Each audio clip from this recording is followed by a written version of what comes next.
So when we talk about ventilation and perfusion mismatch, one of the things that we have to understand is that the problem is that the air that's coming into the body and the air that's actually being utilized by the body are not one and the same. They're not coinciding for whatever reason.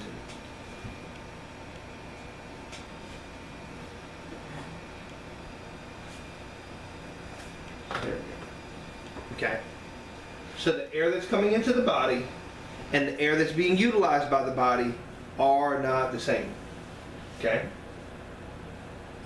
Whenever slide decides to show up. Okay? Some of the things that cause this, and you're going to want to write this down, and anybody who wants these slides, I'm more than happy to give any of it to you. Bring me a jump drive, I'll put whatever you want on it. I've got all kinds of stuff I write all the time. Okay? These are some of the causes of that. Okay? Pulmonary edema. These are not all the causes, these are just a few. Pulmonary embolism, pneumonia, and of course an increase in the amount of dead space. Okay? So what causes these things is, or can cause these things, are pulmonary edema, pulmonary embolism, pneumonia, and an increase in the amount of dead space. Okay? Any one of those can cause these problems. All right? And we're going to explain how the problems happen.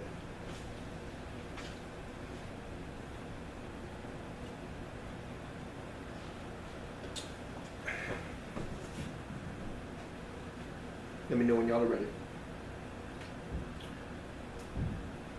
We're going to talk about what's normal, how normal is supposed to work, and then we'll talk about what's not normal. Because to me, what makes sense to me is once we see what's normal, then we can see where we're messed up. Okay?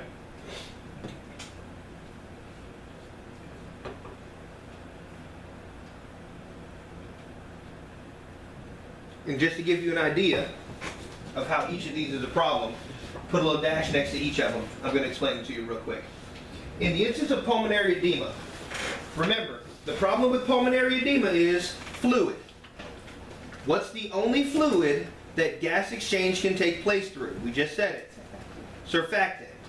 Okay? So if there's any other fluid in the lungs, gas exchange isn't happening. Okay? Surfactant is the only one. Remember that. You need to know that. Please remember that. You're going to see that again. I promise you. Okay? Surfactant is the only one through which gas exchange can take place. So, pulmonary edema is fluid building up in those lungs. If there is fluid building up in those lungs, that means gas exchange is not happening like it's supposed to. That is a problem. Okay? A pulmonary embolism, a little bit different. What happens with a PE is you have a blockage, all right, of the pulmonary artery. That means blood trying to come back from the body to the heart cannot. Okay? So blood trying to come back from the body to the heart is blocked. Plain defense. If that happens, that means no deoxygenated blood is getting back, which means there can be no new oxygenated blood. Okay? That's a problem. So that's your PE. In the instance, or any questions about those two so far? In the instance of a pneumonia, the problem with pneumonia is this.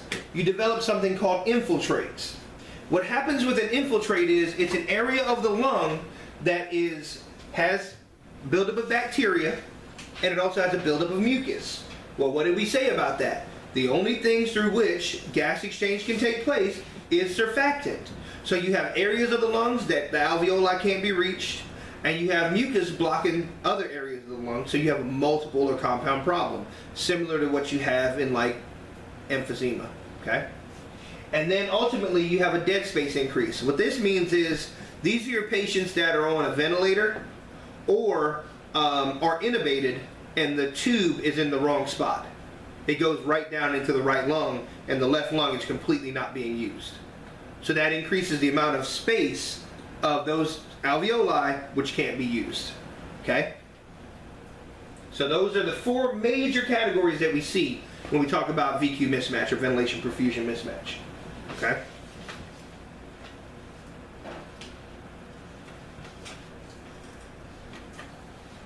All right. So when you're intubating Mm-hmm. and you go down the dome or whatever, so pretty much you're stopping your tube. Right at the carina. The carina. Okay. Just above the carina. Right. Okay? Because you I know go any every further time than you that. listen, Mm-hmm. That's what you hear. for your lung sounds and everything. That's why. Because you want to make sure both lungs are expanding and contracting like they're supposed to. Right. And that's why you want to make sure, that's why you measure your tube before you put in your tube. So you know just how far you need to go. You measure from here up using the curvature, and it gives you a good idea of how far you need to go down. Right. Okay? So, this is what normal is supposed to look like. Hold on a second.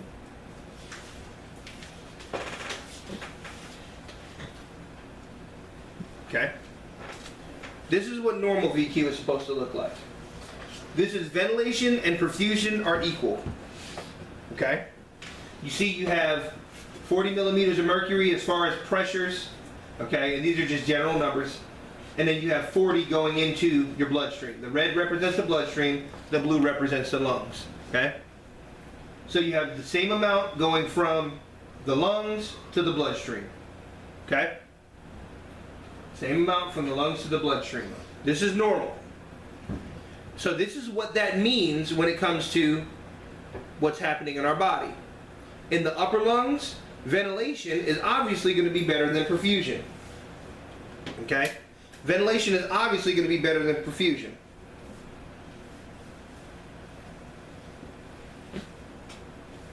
In the middle lungs, ventilation and perfusion are equal. The reason for this is in the upper lungs, there are not as many alveoli. So this is where the air is coming in.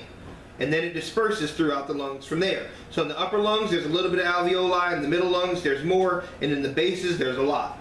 Okay? And in the lower lungs, ventilation is actually less than perfusion in a normal situation. Okay? And like I said, if you have a jump drive or bring a jump drive, I can copy this for you. As a matter of fact, if y'all want, I can post this onto JB Learning. I'll post it up under Chapter 10 in JB Learning. Okay?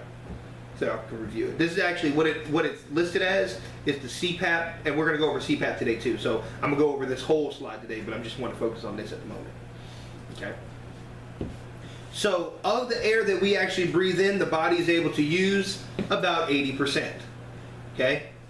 Because remember, you just said it. Mac, how much oxygen do we actually take in? 21, or what normally is 20.9%. The rest of it is 79% nitrogen and 0.1 inert other gases. Okay? So 79% nitrogen, 20.9% oxygen, and 0.1% other gases or inert gases. Okay? So of that 21% we take in, we use 80% of that, which is actually 19. Okay? Or between 17 and 19, excuse me. Okay? That's what the body normally uses. So, now that we've established what normal is, we can establish what's not normal. We can talk about what's not normal. And when we talk about high VQ, what happens with high VQ is there's, yes, go back for a second. No, can you give me those numbers again? 79%. 79% nitrogen, 20.9% oxygen, and 0.1% inert or other gases. INERT.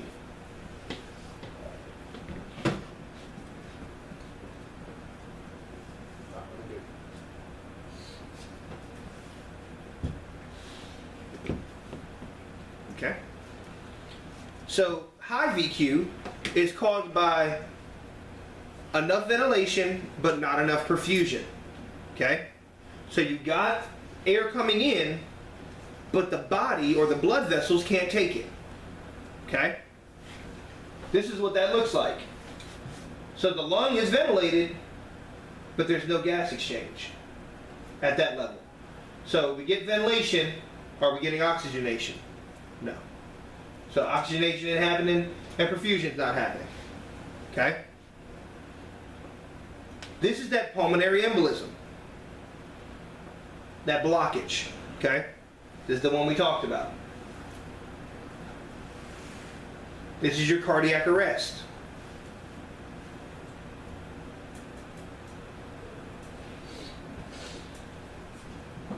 This is your low blood volume.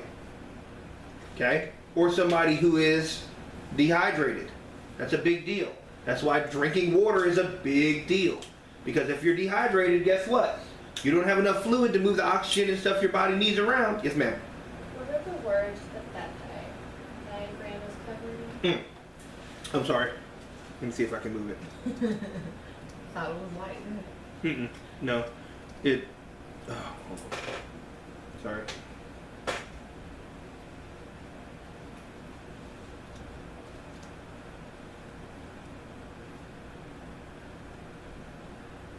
It's caused by enough ventilation, but not enough perfusion. I'm sorry.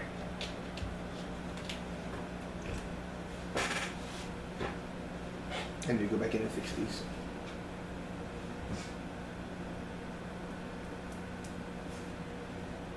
So dead space is normal. Ventilation is normal. The problem is you can't get the blood to the oxygen into the capillaries. The other problem is CO2 can't get out. That's a big deal. CO2 becomes trapped. Okay?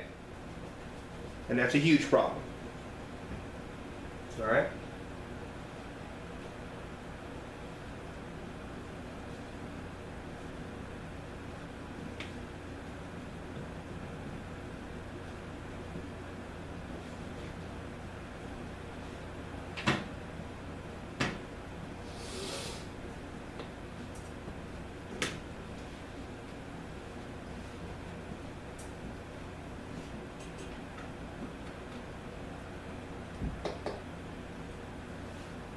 Everybody good?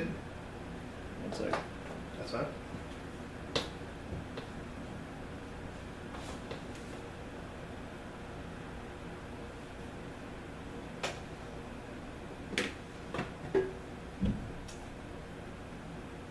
Are we going to lunch at 12? Yes, roughly. Okay. Okay. So then, now that we've talked about high, we'll talk about low. And this means that there's enough perfusion, but not enough ventilation. Okay? So perfusion's what it's supposed to be. Ventilation, not so much. Okay? The body is willing, but the lungs are weak. Okay? The body is willing, but the lungs are weak.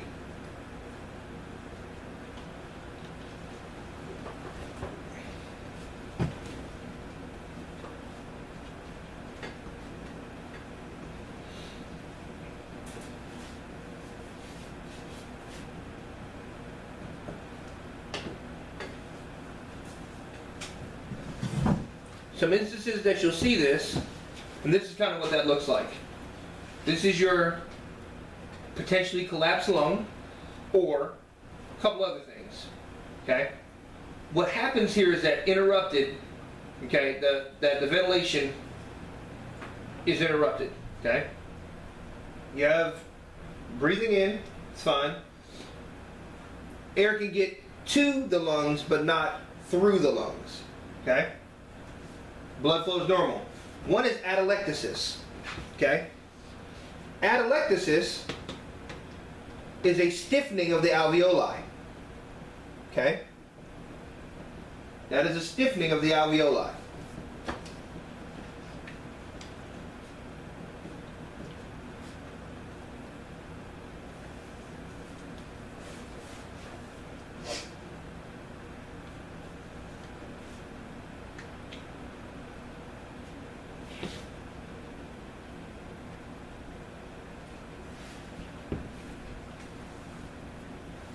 Increased secretions. The reason increased secretions is a big deal is fluid builds up and backs up. Guess what can't happen? Gas exchange. Why? The only fluid through which gas exchange can take place is surfactants. Okay? That's very important.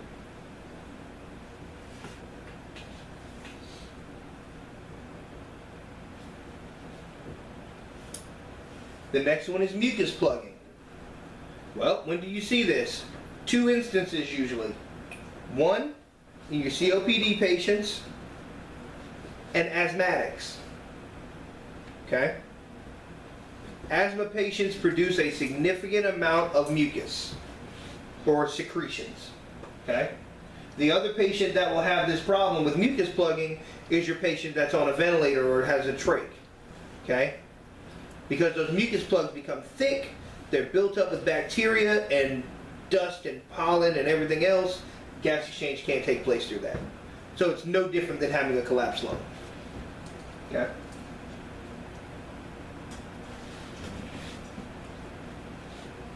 Bronchial intubation, or what's called main stem intubation, right main stem intubation. Okay?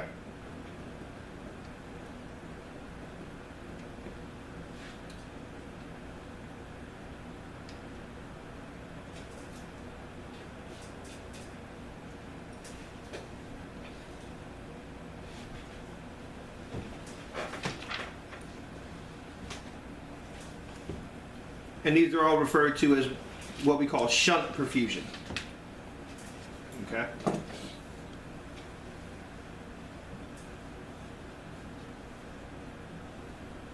These are what we refer to as shunt perfusion.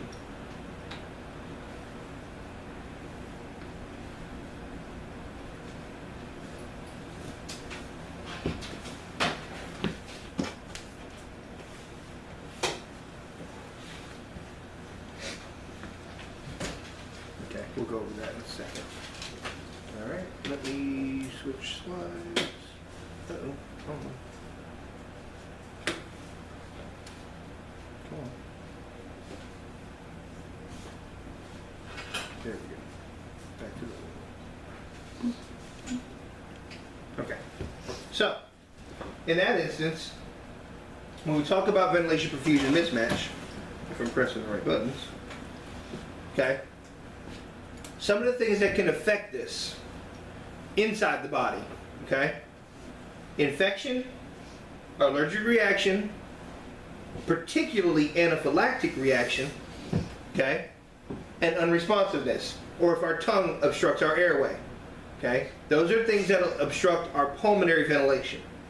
And then, of course, extrinsic factors, things that happen to us from the outside, choking on a piece of steak, and trauma to the body, okay. Those are things that we typically can't control, all right, unless you're drunk and eating pizza. But typically these are things that we can't control and that happen to us, not that we typically do to ourselves. Okay. Things that affect respiration, okay. Oxygen, they have to be in a constant homeostasis. They have to happen together in sequence. Some of the external factors that happen with this, okay, particularly atmospheric pressure that affect respiration. Think about it like this. Any of y'all ever been up at altitude? Like up in Colorado, anything like that? Okay. I recently, like my dad was from Colorado. And when he passed away last April, we went up there for his funeral. Well, we went in May. We buried him up there in May. And it snowed. It was great. The interesting thing was, I had never been at that kind of altitude before. So we went up there to Colorado, and we went to Wyoming. Well, now, Wyoming's plains are at 8,000 feet. Okay? Cheyenne, all that. You're at 8,000 feet. We drove what they call peak to peak through the mountains of Colorado, across the Rockies into Wyoming. So what was it? 1 hour drive. Took 7.5 hours. It's great. And so as we went peak to peak, we're at 11,000, 12,000, 13,000 feet. And we got out the car periodically just to kind of walk around and let the kids see the rams and stuff that are walking up and down the mountain, the huge elk, this, that, and the other. It's pretty cool. And one of the things you realized was you really couldn't do a whole lot at that altitude because you got winded. Our bodies, because we live at sea level, are not acclimated to being at that sort of height. If you're there for a period of time, your body will eventually acclimate to it. But in